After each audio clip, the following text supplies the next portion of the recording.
Hello, my name is Kelly, and on behalf of my team, I'd like to welcome you to USSC's Strategic Insights presentation, which is founded in using advantages in the pandemic-stricken market.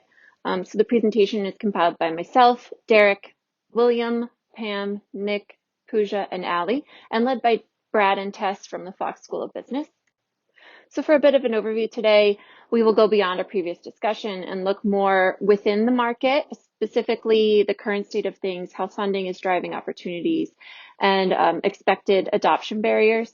And then we'll move into the strategic recommendation itself, which is meant to reduce those barriers with strong marketing and targeting, as well as discuss recommendations abroad. And finally, we'll discuss the implementation phases, financial considerations, and the associated risks. Mass transportation serves many purposes for individuals, communities, and government bodies alike, increasing equity among community members, enhancing mobility for those without access, and playing a key role in combating climate change. But the most important roles these systems now play will be to stimulate recovery post-pandemic, as transit options can boost competitiveness and attract investments and talent. But despite increased vaccinations and mitigation tactics, transit agencies continue to face unprecedented challenges, which directly reduces revenue prospects for component suppliers like USSC. In fact, Transit's report card for 2021 was a D- as fleets continue to age. 19% were rated in poor condition, and the transit industry has a $176 billion transit backlog, which is only expected to grow to $270 billion by 2029.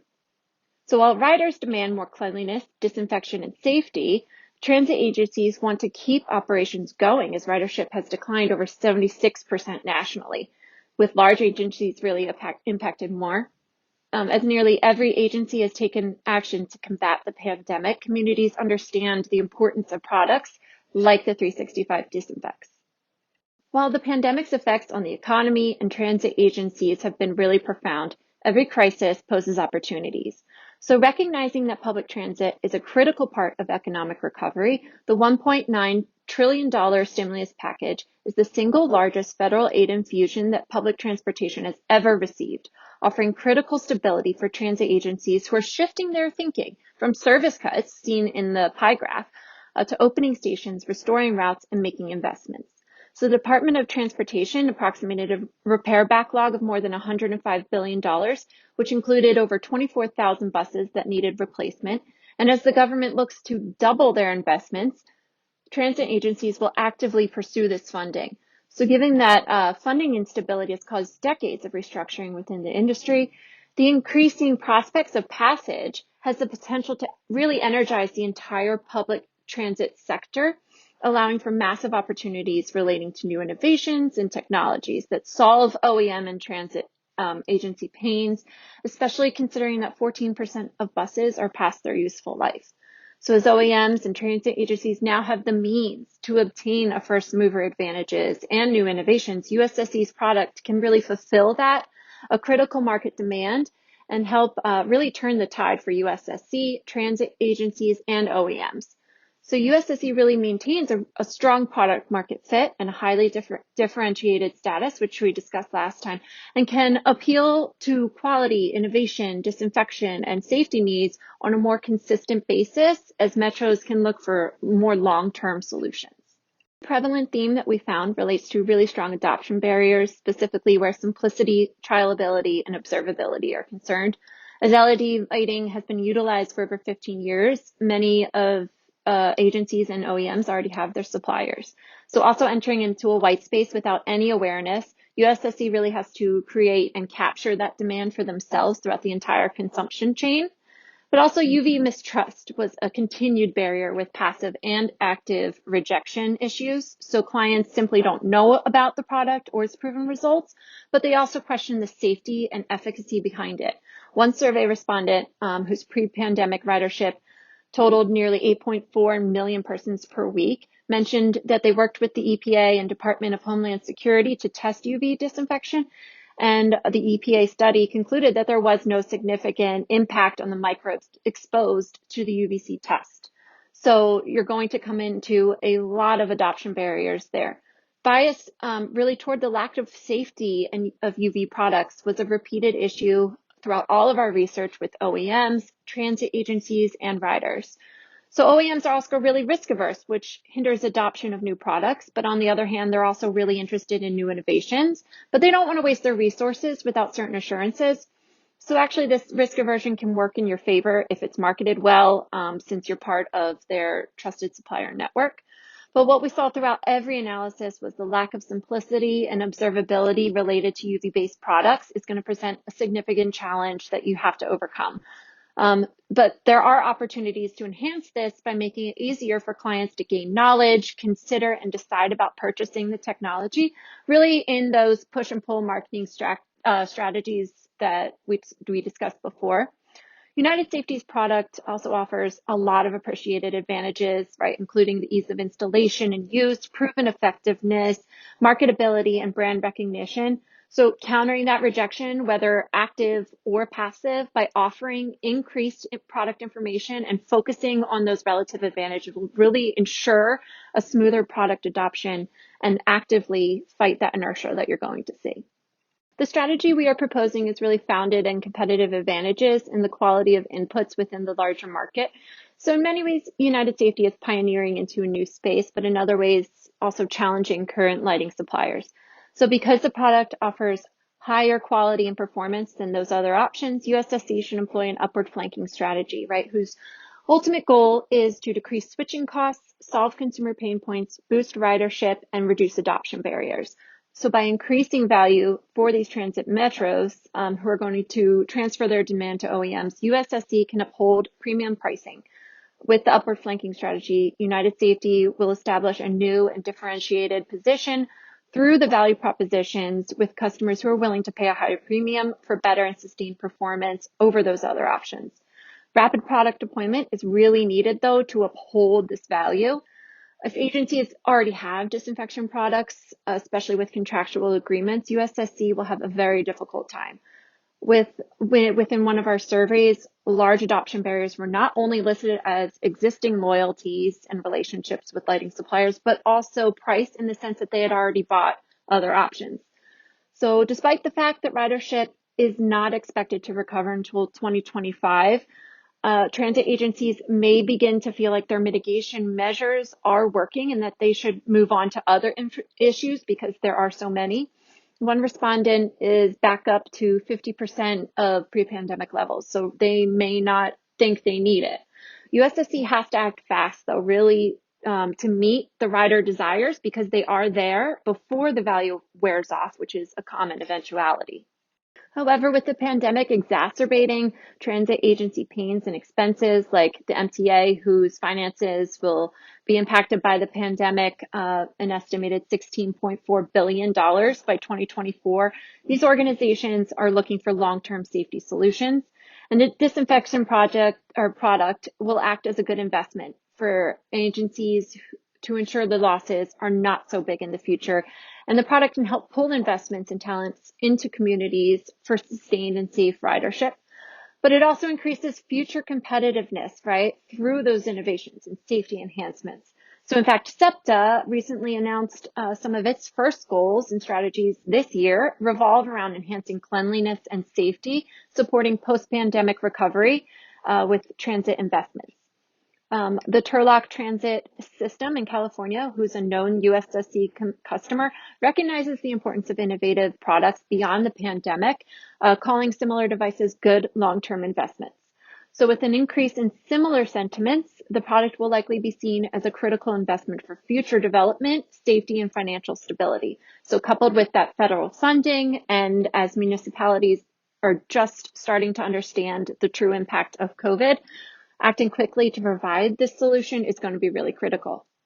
So marketing should not only be future oriented, but it should also actively break down adoption barriers as well and close the loyalty loop. So co-branding allows USSC to effectively leapfrog over LED suppliers and build an image of brand excellence, acting as a sustainable competitive advantage and increasing overall brand equity. USSC has to reduce dogmatic assumptions and heuristics by increasing the information it provides to target audiences. One respondent noted that for ridership to increase, transit authorities have to earn back consumer trust through exceptional transparency. So USSC has to provide these tools to the metros to increase simplicity and compatibility for them. So in fact, one school bus manufacturer noted that they would probably not adopt UV-based products due to stringent regulations. So maintaining these federal and state UV standards allows for a level of trust that USSC just cannot provide itself. So beyond adoption barriers, regulatory compliance will help USSC meet standardization goals, as this is really the priority during bus lighting procurement. Most orders really just align to those standards. Using co-branding, USSC can really rapidly enter the market, targeting existing customers and transit agencies. So the CARES Act effectively focused on smaller areas that were less dependent on fare box revenues, while sizable cities had a disproportionate amount of revenue loss. So out of the 30.5 designated for transit agencies, 26 billion will go to urbanized areas through formula grants. And they actually will receive 132% of a normal operating year based on 2018 costs, which is higher than the 115% that was deemed necessary. And actually, a lot of them are getting more money than they even asked for. So with increased funding in larger cities, pushing this innovation and safety measures, USSC can match their value propositions and funding effectively.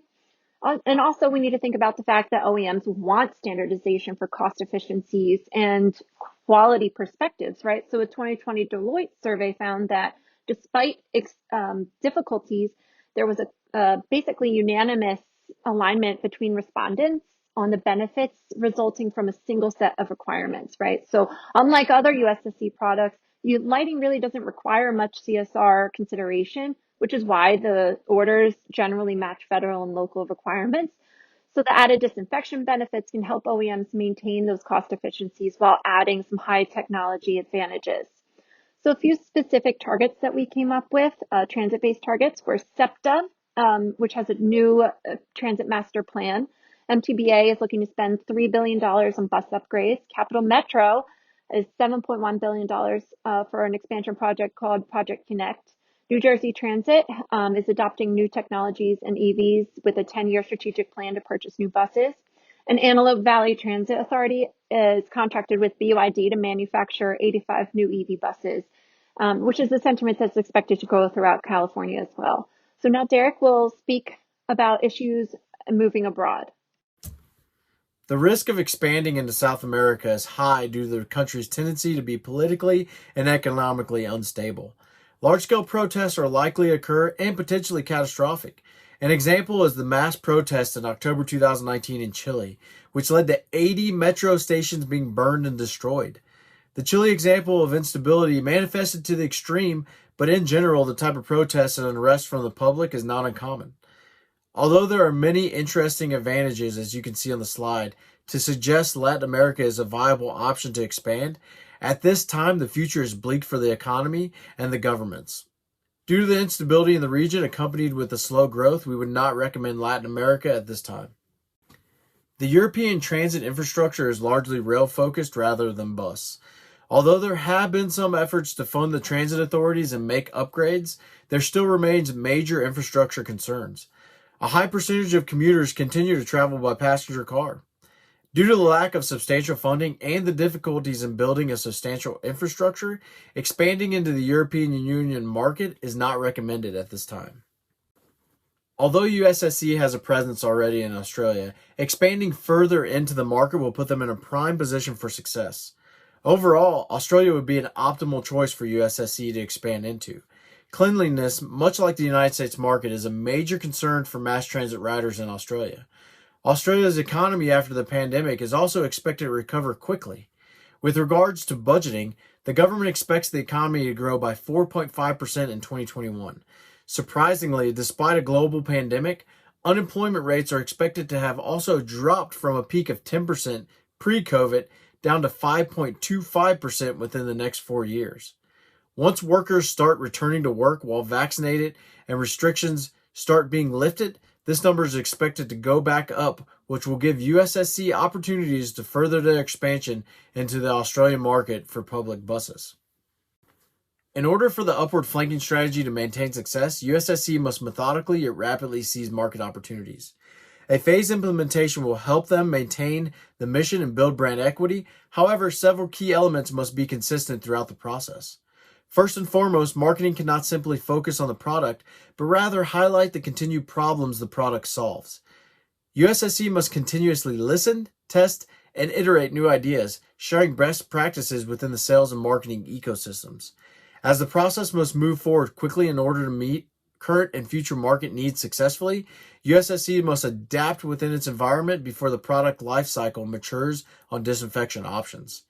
Encouraging and leveraging their high-performance culture will be crucial throughout the entire process, motivating employees not only through compensation but recognition as well. Moreover, matching the corporate structure of semi-autonomous units, each unit must develop their own specific, measurable, attainable, relevant, and time-bound goals and targets throughout the entire sales funnel. Tracking behaviors and key metrics will prove invaluable in making iterative adjustments as the plan must move quickly. To further this notion, staff meetings and internal presentations will help USSC track what is working and what barriers different units are facing, allowing them to correct and adjust. These internal processes and mechanisms need to be prevalent throughout the entire launch. Phase 1 will occur within the first 1 to 2 months. USSC has to lay the internal groundwork, which is a complex process. Given the expectations of high adoption barriers, including the UV concerns, inertia, and previous loyalties, significant sales team training is required so they are familiar with all the product details and potential questions transit organizations or OEMs may pose. Sales teams must begin contacting large transit agencies, preferably ones where current relationships exist, because these will lay the foundation for the rapid push strategy. Not only will these clients be less inclined to purchase if they have already found a disinfection solution, but there is a strong economic value in doing this too, as reduced acquisition costs boost profitability.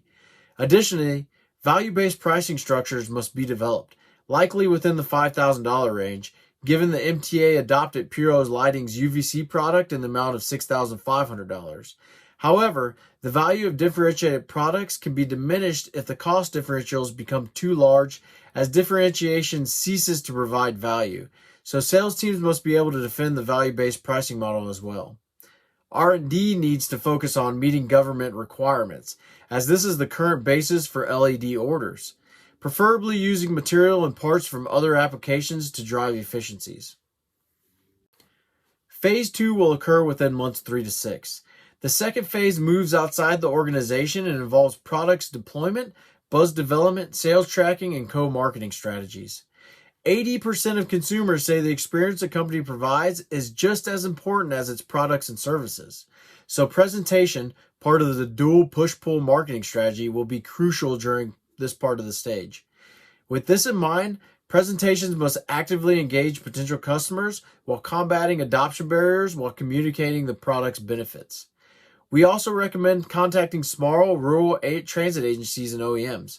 Rural riders already encompass 58% of transit ridership, which may grow as urbanized areas continue to expand outward, but also prospective funding increases the possibility that low-cost segments will shift, becoming less cost-sensitive and migrating toward USSC's value proposition. Also, USSC can partner with transit agencies to co-market the adoption of their product, thereby creating more awareness and demand among other agencies, which it will essentially drive not only demand but also sales. The third phase is a continued process of iterative learnings and sales initiatives, overlapping with phase 2 elements. This stage includes developing the product and sales tactics using extensive consumer and employee feedback. International markets will be prioritized at this time as well, with potential targets identified. The third phase continues into the future until deployment in international markets and standardization are possible. With a competitive staff and established sales targets, reward systems will help push employees to meet benchmarks. 69% of employees work harder if they feel recognized, and companies using incentive programs reported a 79% success rate. With those odds combined with USSC's culture and leadership, motivating employees to meet high-performance sales targets and recognizing when they do can propel the new product sales team beyond stated targets. United Safety must also continue to prioritize after-sales service and warranties. OEM and transit agencies have expressed the desire for warranties for many years. After-sale services are in general high margin, accounting for 24% of revenues and as much as 45% of gross profits. The most important factor is that OEMs want to move towards standardization and new innovations, a consideration that must be addressed in presentations and sales calls, starting with dominating companies like New Flyer, who consistently push for early adoption and has their very own innovation center to propel transit-based discoveries. The industry's low-volume nature makes it difficult for OEMs to contain production costs when manufacturing based on customer-specific requirements increase the bus costs by 20 to 30%. However, OEMs are capable of producing more standard buses at 80% of current production cost, so standardization inputs provide significant value. As USSC deploys its product in Australia, it should maintain a multi-domestic strategy as the need for local responsiveness is high, yet global integration is low. Strategies and operating decisions will remain decentralized, with strategic business units in each region. Continuing with current operations, products and services will be tailored to local market needs, effectively focusing on the competition within each market. Once USSC moves towards more standardization, global integration can increase as efficiencies are attained. We believe that USSC should use their current foothold in Australia, but look towards new prospects as well. As an M&A company, USSC has a competitive advantage in this realm which can be exploited. Looking at the financial aspects, the gains are clear. Priced around $5,000, we expect strong initial sales growth between 2021 and 2023, driven by federal funding and pandemic-driven changes. Revenues will trend upward quickly in the beginning, and as expenses lessen and more efficiencies are attained, there will be a higher return on assets. As you can see in the graph, return on assets grows from 67.26% to over 120%, indicating more efficiencies over time. United Safety faces many risks, some more threatening than others.